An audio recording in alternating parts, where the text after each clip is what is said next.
Some viewers may find the following video disturbing. Viewer discretion is advised.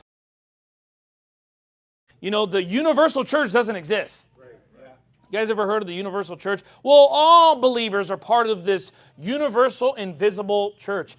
The question is not when did the church start, because there's no such thing as a universal church, which is exactly what the Catholics believe. They believe that there is a universal, we're all part of the church, right? There's a universal church.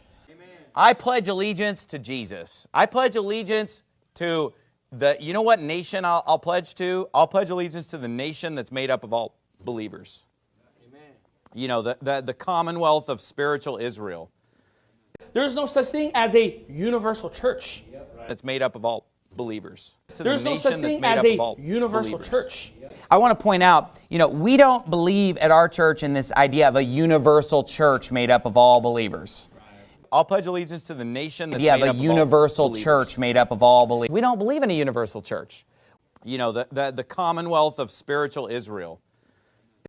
All the believers in the whole world? I mean, that doesn't make any sense, does it?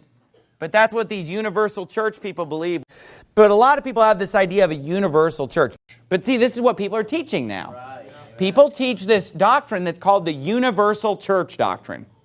There is no universal church. You know, don't fall into this teaching of the universal church, okay? See, the truth of the matter is that there's no such thing as the universal church. But here's the false definition of church that they have. It's just all Christians make up the church. This is known as the universal church doctrine or the invisible church doctrine.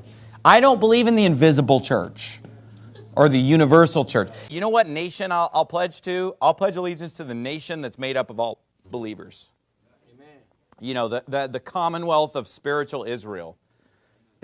I don't believe in the universal church. These people who will believe in what's called a universal church, meaning all the believers in the whole world make up the church, they don't realize that the Bible commonly uses the term churches, plural. For ye have heard of my conversation in time past in the Jews' religion, how that beyond measure I persecuted the church of God and wasted it. Universal church. We don't believe in that. That is a false doctrine. For I am the least of the apostles, that am not meet to be called an apostle, because I persecuted the church of God. Universal church. I don't believe in it. It isn't biblical. And hath put all things under his feet, and gave him to be the head over all things to the church. The word churches, plural, is used scores of times in the Bible, proving that there's not one universal church. And I say also unto thee that thou art Peter, and upon this rock I will build my church, and the gates of hell shall not prevail against it. There's a doctrine out there that says that there's a universal church made up of all believers. I'll pledge allegiance to the nation that's made up of all believers. Amen. That doesn't make any sense, right? Because believers are all over the world. The universal church doctrine is not something that we subscribe to. Amen? Right. You know, the commonwealth of spiritual Israel.